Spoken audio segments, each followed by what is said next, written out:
Today we're going to do a basic video on the SUMIFS formula in Google Sheets. We do have a longer video if you do have questions or want to get into more detail. We have some quick tips on this page, so if you want to pause the video, you can take a look at that now or rewind later. We're going to go ahead and jump right in, and we're going to start off with our SUMIFS formula. The one thing I do want to note real quick is there is a SUMIF and a SUMIFS. We're going to stick with SUMIFS as it's going to cover most of what you're going to need to do. So inside our SUMIFS, we can see the first thing is sum range, and this is the column that we want to add up.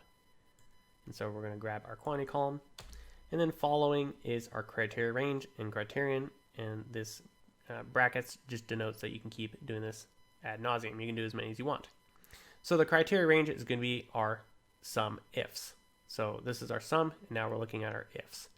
So our ifs is going to be our fruit, and we want to only sum up quantity where the fruit is equal to apples. And so let's grab our fruit, and then let's just specify here apples. And that is the basics of the SUMIFS formula. So we have our sum range, our criteria range, and then we want to get just apples. Now one thing we'll note real quick here is in SUMIFS you have basically greater than, less than, and equals to. So this is considered an equals to. You don't have to specify equals to. Now we can do not equals to, which is a less than and greater than. And now we're actually showing is everything except for apples. Now this is going to make a little more sense here in a second when we move to dates. But I just wanted to explain that, kind of give you that groundwork. All right, so let's go ahead and instead of specifying that text there and typing it out, I'm just going to use what I have right here in this cell. And so I can simply click on I5, close our reference, and there we go. And now we're specifying that. So I can drag this down, but my cell references here are going to update as well, and I don't want them to. So I'm going to click in here, hit F4 to lock them with those dollar signs. And now when I drag this down, you can see this I5 reference is going to update, and now it's looking at oranges, and now it's looking at peaches. But my reference over here is not changing because I don't want this to change, otherwise I'm going to lose apples, oranges, and so forth as I drag it down. All right, so there's the basics of looking at text. And so let's look at dates, and we're going to go a little more into how the greater than, equals, and less than works here. So let's go ahead and open our SUMIFS. We're going to grab our quantity column again. Now we're going to open our date.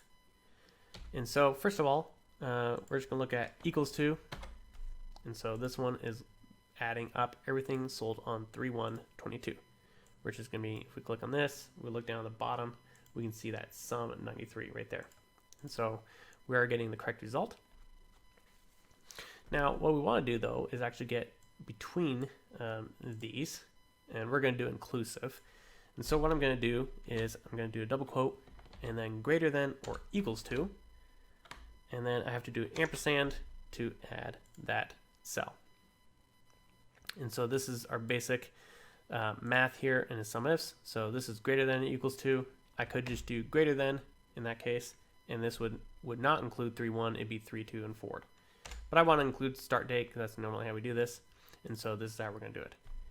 And so if I do this, I have 504, that's 3/1 or later. And so that's actually going to be everything in here, and you can see here sum 504, that is correct. Now if I want to use this end date as well, I can just go back in here and then grab my date column again.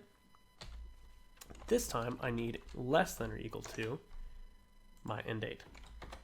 Hit enter, and there we go. So now if I change my end date, you can see that changes. If I change my start date, you can see it changes again. So this is how you reference a couple cells with your SUMIFS formula. And so let's look how to combine it all together here. We have our start and end date up here, and then our fruit here. And so let's go ahead and combine this all together to wrap up our video for today. So quantity, let's go ahead and just start with the date part, and let's start with the greater than or equals to. We'll grab this cell. Now we're going to grab our date column again, this time less than or equal to,